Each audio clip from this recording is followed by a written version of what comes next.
A figura que a história registra como Jorge I nasceu em 28 de maio de 1660, na cidade de Hannover, região central setentrional da Alemanha, em pleno Ducado de Brunswick-Luneburgo, território que, à época, representava um dos mais influentes entre os centenas de estados fragmentados do Sacro Império Romano-Germânico. Seu pai, Ernesto Augusto, não era apenas o duque local, mas um homem cujo prestígio cresceria com o tempo. Acumulou títulos de peso, como o de príncipe-bispo de Osnabrück, e em 1692, alcançou a posição cobiçada de príncipe eleitor de Hanover, cargo de imenso peso político dentro da complexa estrutura imperial. Já sua mãe, Sofia do Palatinado, descendia de uma das dinastias mais poderosas da Europa Ocidental, com laços sanguíneos que se estendiam desde as cortes britânicas até os tronos escandinavos. Seu casamento com Ernesto Augusto, em 1658, foi uma jogada estratégica, consolidando alianças que fortaleceriam ainda mais a posição da família no tabuleiro europeu. Jorge foi o primogênito desse casal, seguido por outros 6 irmãos, 5 homens e uma mulher, Sofia Carlota, cujo destino a levaria a se tornar rainha da Prússia. Enquanto os filhos mais novos encaminharam-se para carreiras militares, afinal, as chances de herdar os domínios de Hanover eram remotas. Jorge manteve uma relação tensa com o segundo na linha sucessória, Frederico Augusto. Nascido em 1661, Frederico tinha reais possibilidades de dividir as terras da família, já que Hanover ainda não adotará a primogenitura absoluta, herança medieval que permitia a fragmentação dos feudos entre os herdeiros. Essa incerteza sucessória não era um problema isolado. A Alemanha do século XVII era um mosaico caótico de principados, ducados, cidades livres e senhorios eclesiásticos, todos nominalmente unidos sob o Sacro Império, mas na prática governados de forma independente. Embora o título imperial estivesse há séculos nas mãos dos Habsburgo-austríacos, a centralização do poder era lenta, e mais de 100 estados ainda resistiam como entidades autônomas quando Jorge veio ao mundo. O Ducado de Brunswick-Luneburgo, onde ele nasceu, estava entre os mais proeminentes. Um detalhe que não pode ser ignorado: Jorge não era um nobre qualquer, mas herdeiro de uma linhagem com peso político considerável. Para complicar ainda mais o cenário, a Alemanha era um caldeirão religioso. Católicos, luteranos e calvinistas disputavam influência, e as tensões acumuladas desde a Reforma Protestante haviam culminado, poucas décadas antes, na devastadora Guerra dos 30 Anos, de 1618 a 1648. Quando Jorge nasceu, o Império ainda se recuperava dos estragos desse conflito, que deixará cidades arrasadas e uma população exausta. Apesar desse contexto turbulento, sua infância transcorreu de maneira surpreendentemente serena. Ao contrário do que era comum entre a nobreza da época, sua mãe dedicava-lhe atenção genuína. Embora não fosse o filho predileto, Jorge cumpria à risca o papel de herdeiro responsável, sério, disciplinado e consciente de suas obrigações desde cedo. Sua educação formal, conduzida por preceptores da casa, estendeu-se até os 15 anos, abrangendo alemão, francês e latim. No entanto, eram a equitação e a caça que verdadeiramente o fascinavam, paixões que o aproximaram do pai. Em 1675, ao encerrar os estudos, ele já ingressava no mundo militar, acompanhando Ernesto Augusto em campanhas contra a França durante a Guerra Franco-Holandesa. Esteve presente na Batalha de Konzerbruck naquele verão e participou de outras operações nos 2 anos seguintes.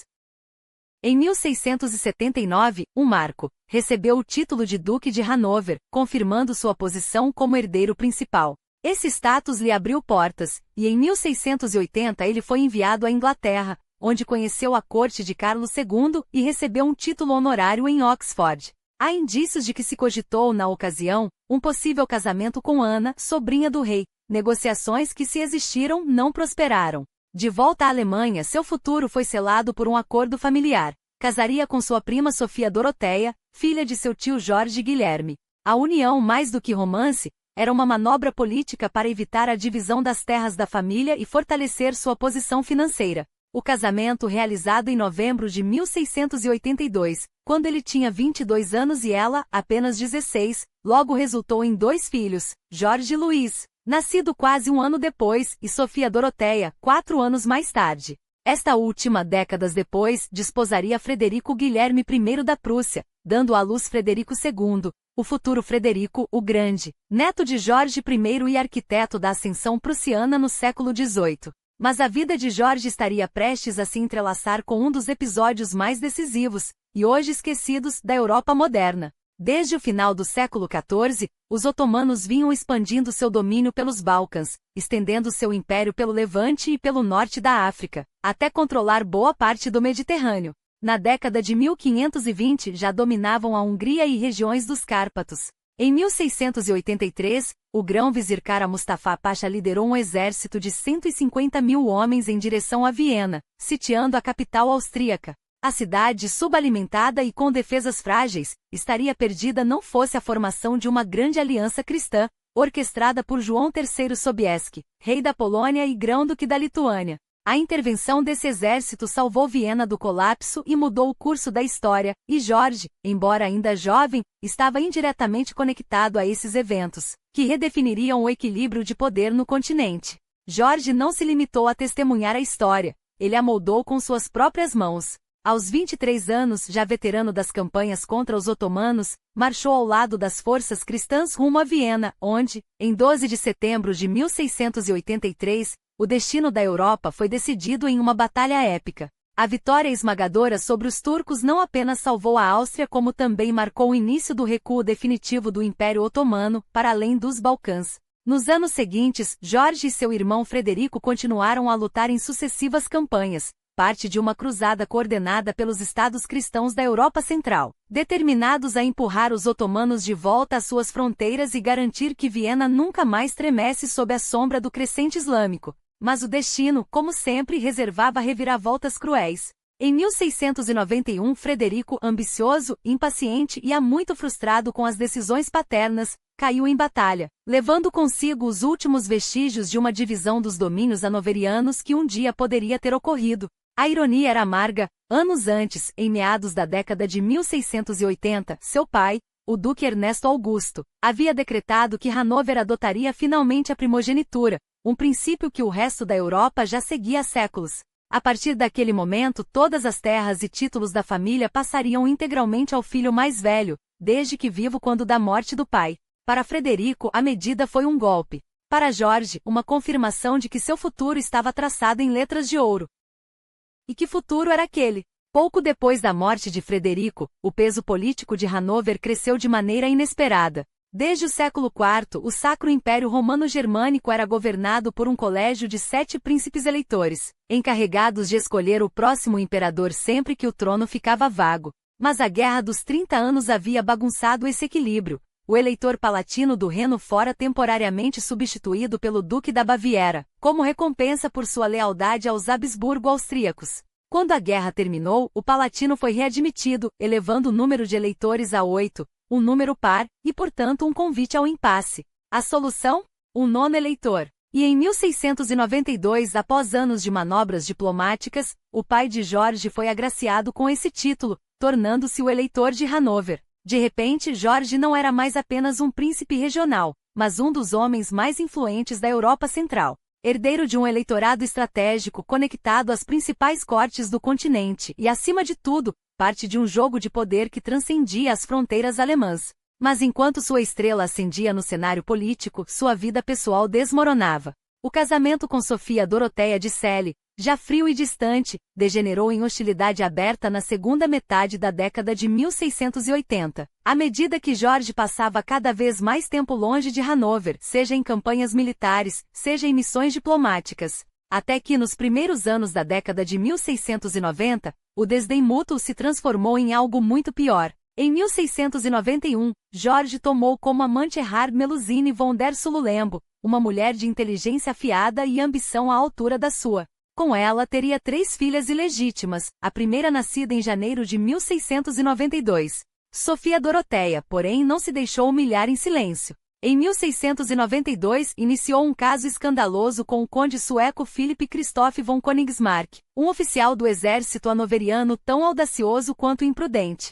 O romance, conduzido sem a menor discrição, logo se tornou o assunto mais comentado e perigoso da corte. Até que no verão de 1694, a situação explodiu. Königsmarck foi assassinado por um grupo de cortesãos, possivelmente com o conhecimento prévio de Jorge, embora não haja provas de seu envolvimento direto. O escândalo foi devastador. Sofia Doroteia recusou-se a continuar vivendo sob o mesmo teto que o marido e, em retaliação, foi confinada à prisão domiciliar no castelo de Ahlden em Lunebourg, onde permaneceria pelos próximos 32 anos, até sua morte em 1726. Um castigo severo, mas que ela mesma agravou ao tornar-se o centro de intrigas e conspirações contra a dinastia hanoveriana. Enquanto isso, Jorge manteve seu relacionamento com Melusine até o fim da vida, sem nunca oficializá-lo, e acumulou outras amantes ao longo dos anos. Mas enquanto a corte de Hanover se afogava em escândalos, a centenas de quilômetros dali na Inglaterra,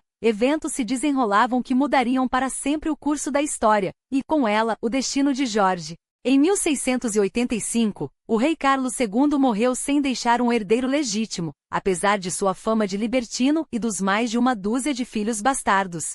Seu sucessor, Jaime II, era católico em um reino que após um século e meio de reformas e conflitos religiosos, havia se tornado irrevogavelmente protestante. Seu governo autoritário e sua fé logo acenderam a mecha da revolta. Em 1688, a Revolução Gloriosa depôs Jaime em favor de sua filha protestante, Maria, e seu marido, Guilherme de Orange.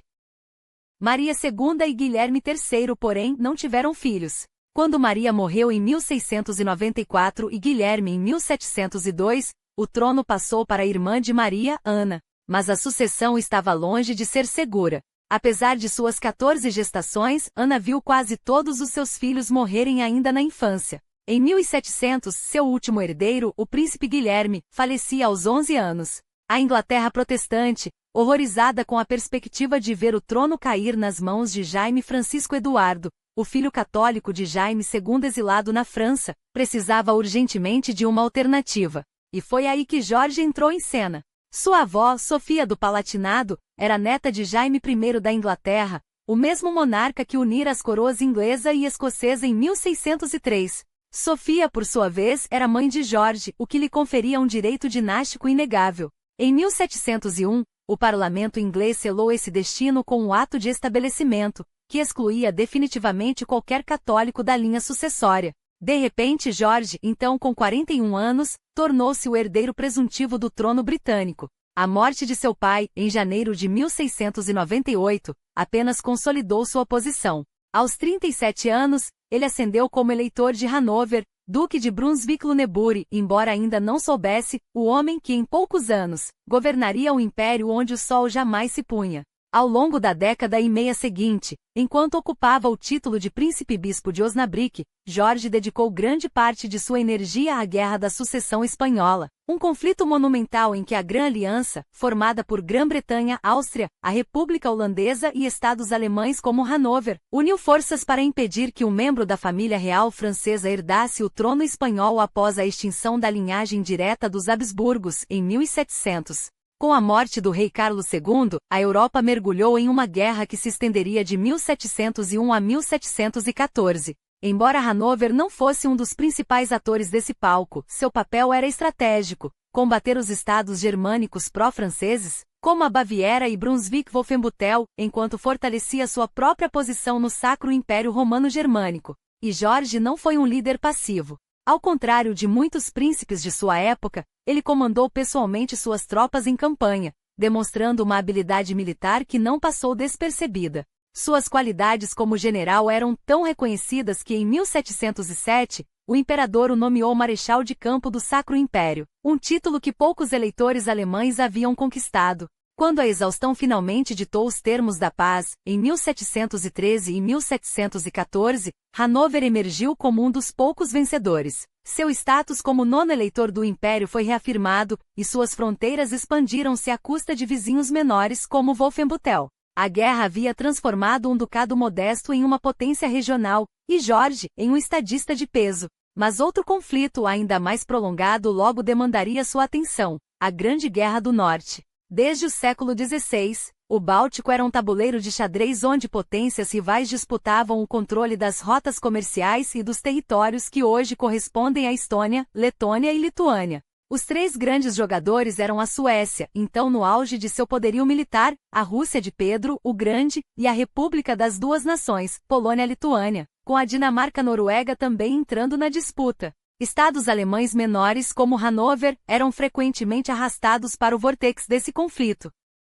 Tudo mudou em 1700 quando Pedro o Grande lançou sua ofensiva para quebrar a hegemonia sueca no Báltico e garantir um porto para a Rússia na região, território que na época incluía a área onde hoje se ergue São Petersburgo. Os suecos, donos de vastas porções da costa alemã, desde Mecklemburgo até a Pomerânia, representavam uma ameaça direta aos interesses de Hanover. Qualquer enfraquecimento de Estocolmo poderia significar oportunidades territoriais para Jorge. Não por acaso ele simpatizava abertamente com a causa russa, aliando-se informalmente a Pedro, aos poloneses e aos dinamarqueses, embora por anos tenha evitado um envolvimento direto. A virada parecia ter chegado em 1709, quando as forças de Pedro esmagaram os suecos na Batalha de Poltava, um desastre que aparentemente selaria o destino de Carlos XII. Mas o rei sueco, teimoso e implacável, ressurgiu em 1715 depois de anos no exílio, reacendendo a guerra com uma campanha para reconquistar o que havia perdido.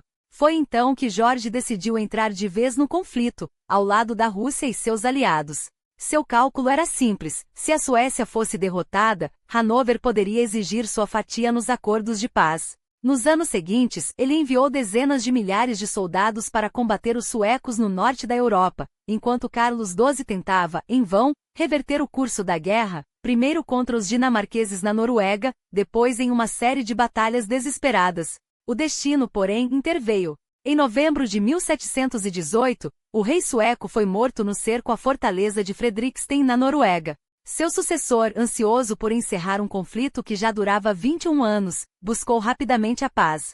Jorge, agora em posição de força, aproveitou a fraqueza sueca para negociar. Pelo Tratado de Estocolmo, 1719, seus diplomatas garantiram os ducados de Bremen e Verden no norte da Alemanha, um ganho territorial significativo, obtido sem que ele precisasse pisar no campo de batalha. Afinal, enquanto suas tropas lutavam na Escandinávia, Jorge já governava de Londres. Porque em 1º de agosto de 1714, a história havia dado uma guinada decisiva. Sua prima, a rainha Ana da Grã-Bretanha, morreu após uma vida marcada por doenças e perdas, apenas 8 semanas depois da morte de sua própria mãe, Sofia, aos 83 anos. O caminho estava livre. As peças haviam sido meticulosamente posicionadas anos antes. Leis, tratados e manobras políticas garantiram que o filho do exílio francês, Jaime Francisco Eduardo, o velho pretendente herdeiro católico de Jaime II, não pudesse reclamar o trono. Assim, antes mesmo que a notícia da morte de Ana chegasse a Hanover,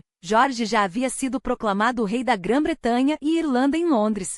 Em uma era sem telecomunicações, a máquina do Estado funcionou com uma eficiência surpreendente. Foram dias até que ele soubesse do falecimento da rainha. Mais algumas semanas até que tudo estivesse pronto para sua viagem. Finalmente, em 18 de setembro de 1714, Jorge desembarcou em Greenwich, próximo a Londres, acompanhado por um séquito imponente, nobres alemães, cortesãos, seus filhos e, é claro, sua amante Melusine von der Sululembo. 2 dias depois, a comitiva real adentrou a capital ao meio-dia, em uma procissão calculadamente lenta, para que os mais de 500 mil de londrinos pudessem ver seu novo monarca. Em uma época em que a presença física do rei e sua efígie nas moedas eram as únicas formas de afirmar autoridade, cada detalhe foi orquestrado para transmitir legitimidade. A transição, dado o contexto, foi surpreendentemente suave, pelo menos à primeira vista. Os documentos reais já traziam sua assinatura anglicizada, George com um E final, e não Georg como em alemão. Mas abaixo da superfície, o descontentamento fervilhava. Muitos britânicos rejeitavam a ideia de uma dinastia alemã no trono, não importa quão distante fosse seu parentesco com os Stuart. E o fato de Jorge chegar à Inglaterra sem falar uma palavra de inglês, apesar de dominar francês, latim, holandês e italiano, não ajudou. Embora o francês fosse a língua franca das cortes europeias, a incapacidade de se comunicar com seu povo era um sinal de desprezo, ou pelo menos de negligência. Enquanto a sucessão hanoveriana foi aceita sem grandes turbulências em Londres, o mesmo não podia ser dito do resto do país. Nas semanas seguintes à chegada de Jorge, distúrbios e revoltas irromperam em cidades e vilarejos. O ápice da tensão ocorreu em 20 de outubro, dia de sua coroação em Westminster, uma cerimônia que pela primeira vez em séculos, foi celebrada em latim para acomodar o rei e seus cortesãos alemães. Um gesto simbólico, mas que soou como uma afronta aos olhos de muitos. O trono britânico agora falava uma língua estrangeira. Mas se os tumultos em Londres eram um sinal de descontentamento, eles empalideciam diante do que se desdobrava além da fronteira escocesa. A Escócia de 1714 ainda fervilhava com as cicatrizes abertas pelo Act of Union de 1707, um acordo que, sob o pretexto de unificar as coroas, havia dissolvido o parlamento escocês e reduzido a nação a um parceiro menor dentro da recém-criada Grã-Bretanha. Para muitos, a ascensão de Jorge I não era apenas a chegada de um rei estrangeiro, mas a confirmação de que a Escócia havia sido relegada a um papel secundário em seu próprio destino. E foi nesse caldeirão de ressentimento que os nobres escoceses, liderados pelo Conde de Mar, começaram a tecer uma trama audaciosa: restaurar a Casa de Stuart. Em agosto de 1715, ergueram a bandeira da rebelião em nome de Jaime Francisco Eduardo Stuart,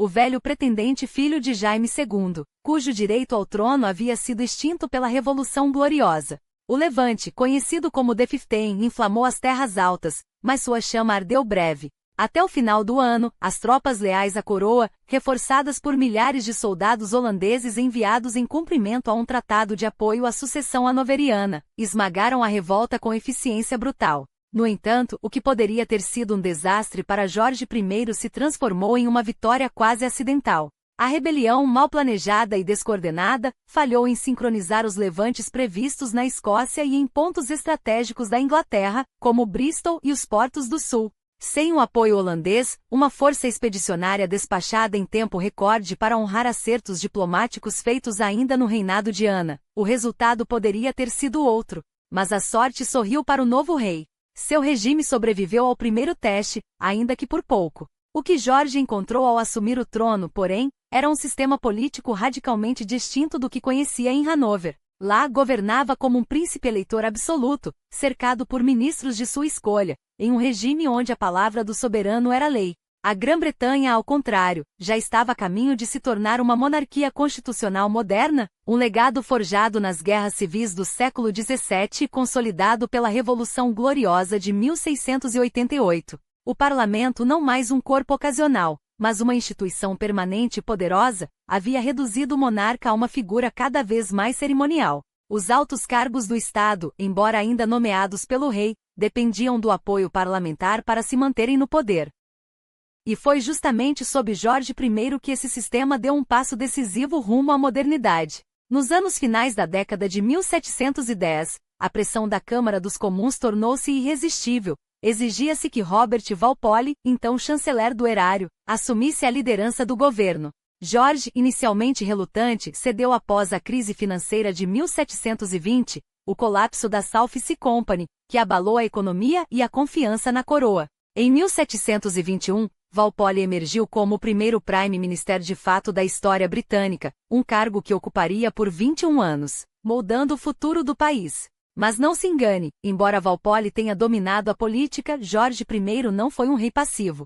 Sua influência se fez sentir em momentos-chave, como na negociação da Tríplice Aliança de 1717, um pacto entre Grã-Bretanha, República Holandesa e França que redefiniu o equilíbrio de poder europeu. Após décadas de guerras quase contínuas, a Guerra Franco-Holandesa, a Guerra dos 9 Anos, a Guerra da Sucessão Espanhola, a morte de Luís XIV em 1715 abriu espaço para um realinhamento estratégico. A aliança, embora mais um acordo de não agressão do que uma coalizão militar, enviou um recado claro à Espanha. Qualquer tentativa de reverter as perdas da Guerra da Sucessão não contaria com o apoio francês. Em contraste com os conflitos que marcavam sua terra natal, o reinado de Jorge na Grã-Bretanha foi notavelmente pacífico, pelo menos até a eclosão da Guerra da Sucessão Austríaca em 1740. Mas a tranquilidade externa não significava ausência de tensões internas. Uma delas girava em torno da religião. Como luterano, Jorge era um protestante moderado, mas a Inglaterra vivia um complexo xadrez confessional.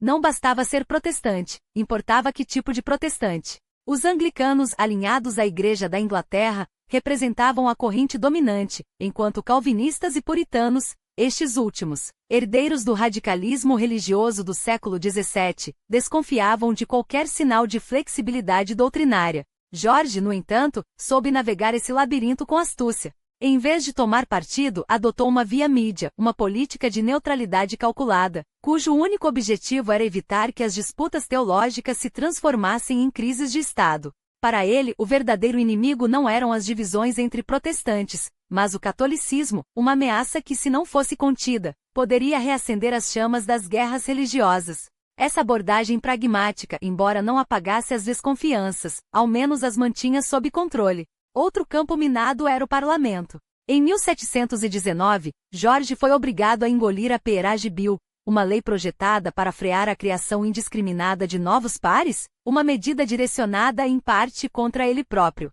Os britânicos temiam que o rei, em sua pressa de consolidar o poder hanoveriano, inundasse a nobreza com títulos concedidos a cortesãos alemães. Mas o alvo indireto era ainda mais delicado: o príncipe de Gales, seu filho e herdeiro, o futuro Jorge II. O relacionamento entre pai e filho já era tenso por natureza, mas a política o transformou em um barril de pólvora. O estupim veio em 1717, durante o batizado do neto de Jorge, o pequeno Jorge Guilherme. O que deveria ser uma cerimônia solene degenerou em um escândalo público quando o príncipe de Gales e o duque de Newcastle trocaram insultos, chegando ao ponto de um desafio para um duelo. Irritado com a exibição de impetuosidade do filho, Jorge rompeu relações com ele, uma fratura que se arrastaria até 1718, quando uma reconciliação superficial foi imposta pelas circunstâncias. Mesmo assim, a desconfiança mútua nunca desapareceu.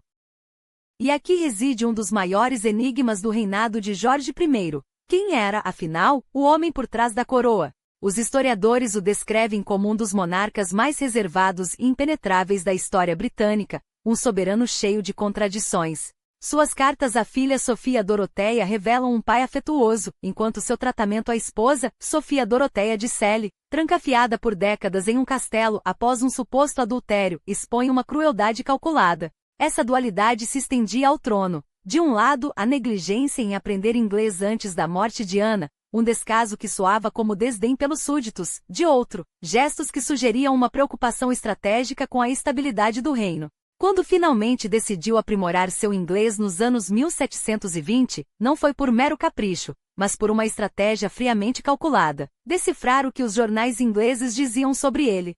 Esse movimento revelador expõe um monarca que, apesar de sua fama de desajeitado em ambientes corteses, não era nem de longe o governante obtuso que alguns historiadores do passado tentaram pintar. Afinal, um homem de intelecto limitado jamais teria orquestrado com tamanha destreza a sucessão hanoveriana, um dos momentos mais delicados da história britânica. Seu desconforto nos salões reais, onde a pompa e a etiqueta o sufocavam, contrastava com a informalidade surpreendente que exibia em círculos privados, entre amigos de confiança. Ali, o rei trocava a rigidez do protocolo por piadas picantes e uma autodepreciação que, vinda de um soberano, beirava o escandaloso. Mas se a corte o oprimia, George soube transformar essa fraqueza em arma.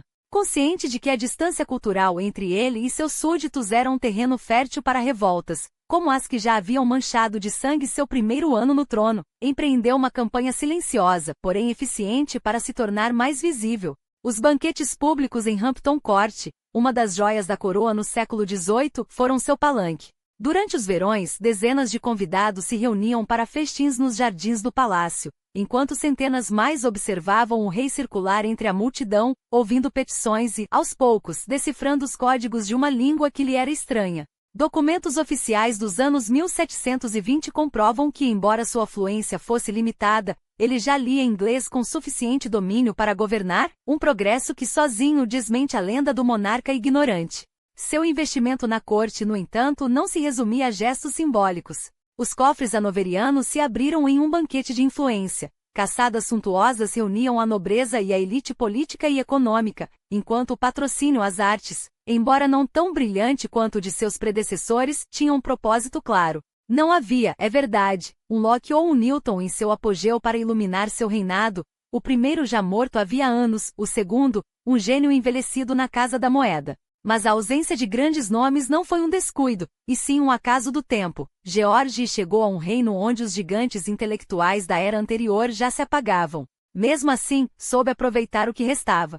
Isaac Newton, embora em seus últimos anos, permaneceu como Master of the Royal Mint por sua ordem, e os teatros londrinos, como o recém-inaugurado Aimar Quay, em 1720 receberam seu apoio, ainda que sua preferência recaísse sobre as peças francesas de Molière e Racine, mais acessíveis a seu inglês hesitante. Mas se a corte de George não brilhou no patrocínio às letras, ela encontrou sua redenção na música. e aqui o destino lhe sorriu com ironia poética. Georg Friedrich Händel, o gênio alemão que havia servido brevemente como capelmeister em Hanover antes de migrar para Londres em 1712, tornou-se o único nome associado ao reinado hanoveriano capaz de rivalizar com os grandes compositores do continente. Sob a proteção indireta do rei, que afinal já o conhecia de seus dias como eleitor, Händel floresceu. Nas 3 décadas seguintes, suas óperas e oratórios preencheram o King's Theatre, transformando Londres no epicentro musical da Europa. Se a Inglaterra não teve seu Bach ou seu Mozart, teve em Händel um compositor que, sozinho, elevou o prestígio cultural do reinado de George e alturas inesperadas. No entanto, foi além das cortes e dos salões que seu legado mais duradouro se forjou. Quando assumiu o trono, a Grã-Bretanha já era uma potência colonial em expansão, mas sob seu governo, os tentáculos do império se estenderam com uma precisão que moldaria o futuro. As 13 colônias, ainda um mosaico frágil de territórios disputados, ganharam uma peça-chave com a futura Geórgia, uma colônia tampão entre as possessões britânicas e a Flórida espanhola, concebida para conter ambições rivais e abrigar dejetos sociais que Londres preferia ver do outro lado do Atlântico. No Caribe, as Bahamas, antes refúgio de piratas, foram domadas e transformadas em colônia da coroa, enquanto Terra Nova, no gelado norte, viu suas fronteiras se expandirem sob o olhar atento de Hanover. Mas essa expansão teve um preço sombrio. Os anos 1710 e 1720 marcaram a escalada britânica no comércio transatlântico de escravos, e George I, como governador da South Sea Company, foi um de seus maiores beneficiários. Os lucros que fluíam desse tráfico humano, disfarçado sob a fachada de um comércio legítimo, engordavam seus cofres e os da nobreza que o cercava. Aqui a dualidade do rei se revelava em sua forma mais cruel. O mesmo homem que em cartas íntimas demonstrava afeto pela filha, era cúmplice silencioso de um sistema que reduzia milhares à condição de mercadoria. A hipocrisia, afinal, era o verdadeiro idioma da realeza. A South Sea Company, fundada em 1711 com o propósito oficial de aliviar a dívida nacional após os custos exorbitantes da Guerra da Sucessão Espanhola, era, na verdade, um veículo de ambição desmedida. Seu alvo? As águas inexploradas do Pacífico Sul, o Mar do Sul, como então se chamava, uma região que, ao contrário do Atlântico e do Índico, ainda não havia sido devorada pela ganância europeia. Com o fim da guerra e a ascensão de Jorge I ao trono, a companhia recebeu um presente envenenado: o monopólio do tráfico de escravos entre a África e portos selecionados do Império Espanhol, uma concessão arrancada nas mesas de negociação da paz. Era o disfarce perfeito para um novo ciclo de exploração, agora sob a bênção da coroa. O que se seguiu não foi comércio, mas uma febre. Investidores, cegos pela promessa de riquezas fáceis, atiraram-se sobre as ações da South Sea Company como se fossem ouro. Não importava que a empresa, recém-criada, ainda não tivesse gerado um único lucro real, a especulação bastava. Os diretores da companhia, cientes do poder das ilusões, inflaram as expectativas com relatórios falsos e projeções mirabolantes. Entre o final de 1719 e maio de 1720, o valor das ações disparou de pouco mais de 100 libras esterlinas para 600 libras esterlinas, até atingir o ápice absurdo de quase 1.000 libras esterlinas por ação, um número que por alguns dias daquele verão, fez de papel e tinta a moeda mais valiosa de Londres. Até que a bolha estourou. Em 1721, as ações despencaram de volta a menos de 100 libras esterlinas, arrastando consigo fortunas, reputações e, para muitos, a própria sanidade. Curiosamente, o governo de Jorge I já havia antecipado o desastre. Em junho de 1720, enquanto a euforia ainda contaminava as ruas, foi aprovado o Bubble Act, uma lei supostamente destinada a evitar novas bolhas especulativas, como se fosse possível legislar contra a ganância humana. O absurdo? Enquanto o parlamento redigia proibições, os mesmos especuladores continuavam a apostar no colapso iminente, como ratos que dançam enquanto o navio afunda. Mas a ambição hanoveriana não se limitava aos mares do sul. Sob Jorge I, a Inglaterra reafirmou que os historiadores chamariam de Blue Water Policy, a doutrina não escrita, mas ferrenha, de que o poderio naval era a espinha dorsal do império. Uma estratégia que remontava a Elizabeth I, mas que sob os Hanover, ganharia contornos de obsessão. A Marinha Real não era apenas um braço militar, era um instrumento pelo qual a Grã-Bretanha se projetaria como potência global. E os sinais já estavam lá. Na década de 1720, o domínio dos mares permitiu à Inglaterra sufocar as tentativas da Espanha de recuperar Gibraltar e Minorca, perdidas na guerra anterior. Era o prenúncio de um século em que a bandeira britânica ondularia impune sobre os oceanos, enquanto seus rivais europeus se afogavam em disputas continentais. E então havia a Irlanda, o espinho cravado no flanco do Império. Conquistada aos poucos desde o século XII, subjugada de vez no século XVI, a ilha era um barril de pólvora de revoltas mal sufocadas, nos anos 1590, nos 1640 e novamente no final dos 1680, sempre com o mesmo grito de guerra, a restauração do catolicismo como força dominante. Cada rebelião esmagada deixava para trás um sistema ainda mais perverso, uma elite protestante composta por nobres ingleses, galeses e escoceses, que detinha mais de 80% das terras, apesar de representar apenas 15% da população. Mesmo essa minoria leal era vista com desconfiança por Londres. Quando, na década de 1710, a Câmara dos Lordes irlandesa ousou interferir na administração dos tribunais locais, o governo de George I viu nisso uma ameaça inaceitável. A resposta veio em 1720, com o Declaratory Act, um golpe legislativo que reduziu o parlamento irlandês a mero apêndice do inglês, um ensaio para sua abolição definitiva em 1800.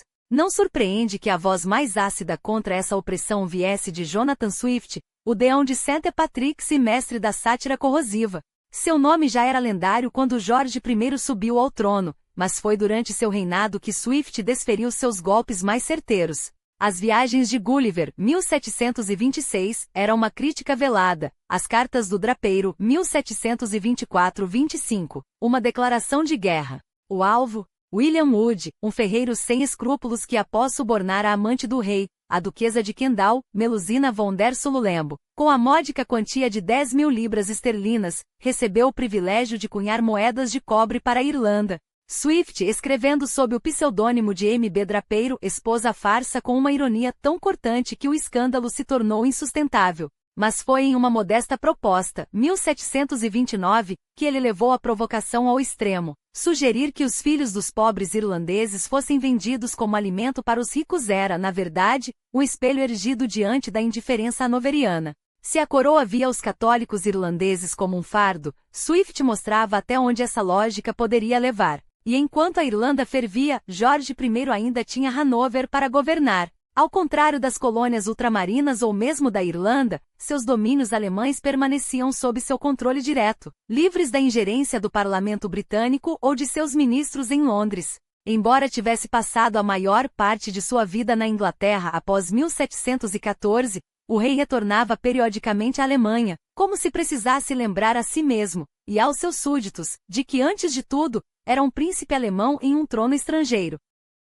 Entre 1716, 1719, 1723 e novamente em 1725, visita esta que se estendeu até os primeiros meses de 1726, George I acumulou cerca de 2 anos e meio em Hanover ao longo de seu reinado. Não eram meras escapadas nostálgicas. Em uma dessas estadas, ele finalizou o Tratado de Charlottenburgo, selando uma aliança formal entre a Grã-Bretanha, a Prússia e o eleitorado de Hanover. Embora muitas de suas cláusulas, incluindo as ambiciosas alianças matrimoniais que envolveriam os filhos e netos de George, jamais se concretizassem, o episódio revelava o tipo de diplomacia internacional que florescia sempre que o rei retornava à Alemanha.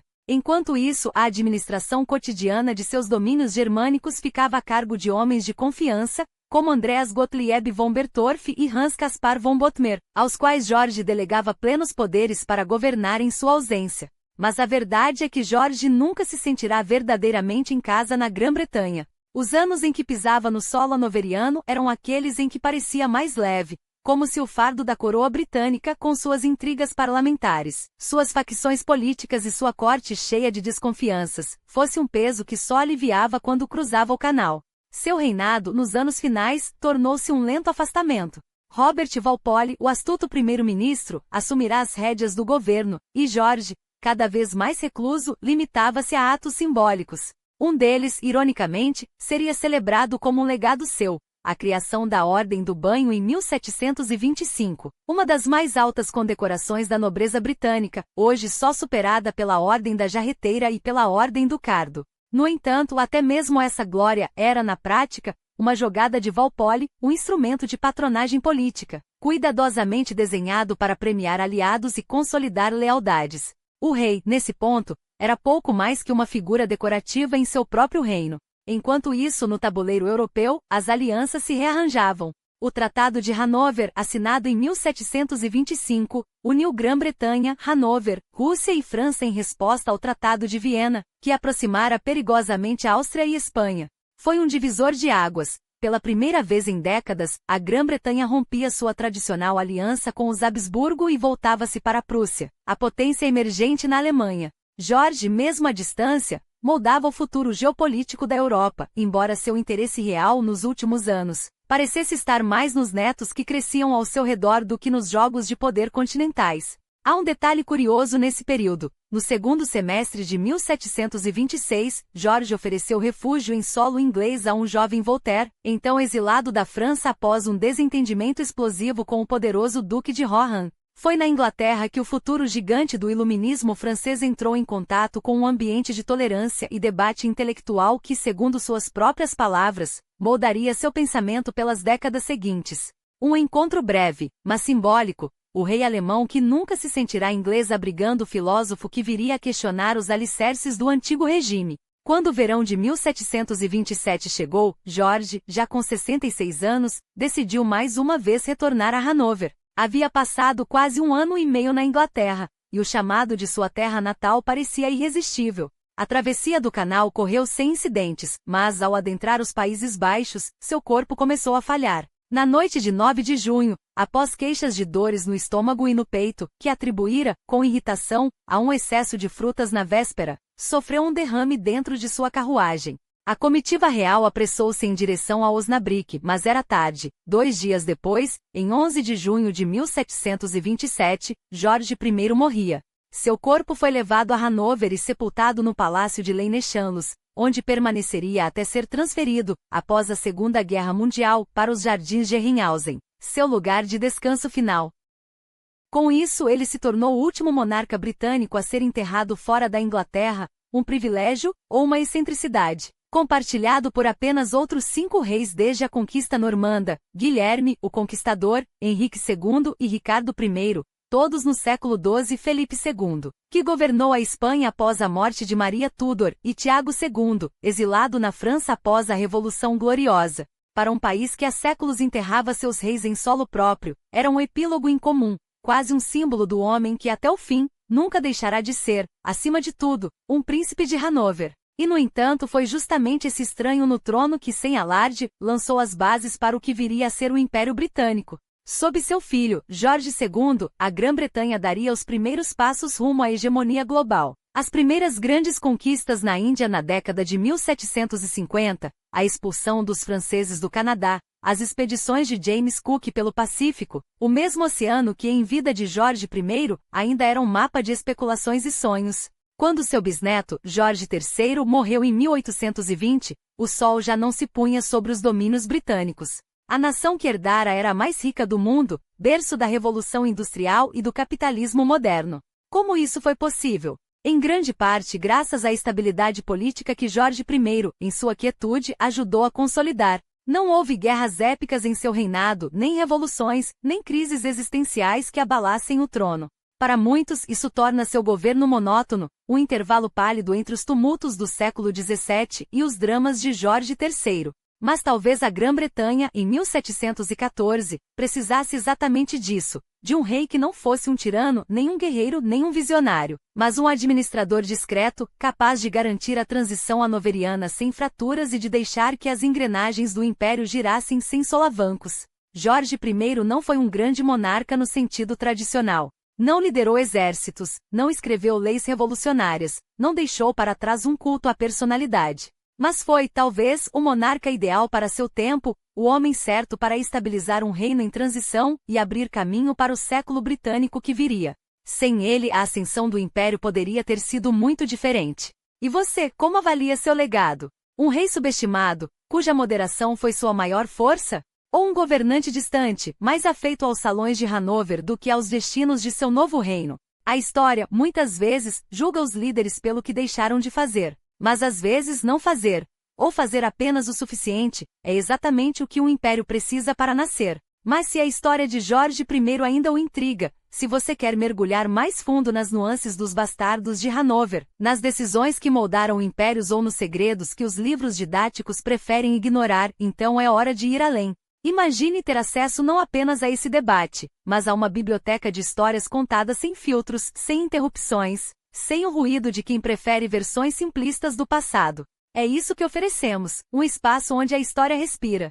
Sem anúncios para quebrar seu raciocínio, sem algoritmos para ditar o que você deve saber. Apenas narrativas ricas, discussões afiadas com outros apaixonados por história e conteúdos que vão desde os bastidores da produção até materiais exclusivos, tudo isso por menos do que custa um café por mês. Ao se tornar membro, você não só ganha acesso ilimitado a vídeos sem propagandas e versões em áudio para levar a história aonde quiser, como também passa a fazer parte de uma comunidade que questiona, debate e redescobre o passado juntos. E há mais, descontos em mercadorias cuidadosamente criadas para quem carrega a história no peito. Acesso a conteúdos inéditos que nunca chegam ao público geral, e até seu nome nos créditos dos nossos vídeos? Um reconhecimento permanente pelo seu apoio àquilo que realmente importa. Não é apenas uma assinatura. É um convite para ser parte ativa de um projeto que resgata a história como ela merece ser contada. Complexa, humana e livre de amarras. O link está na descrição. O passado espera por você. E o futuro deste trabalho depende de quem, como você, acredita que algumas histórias não podem ser esquecidas.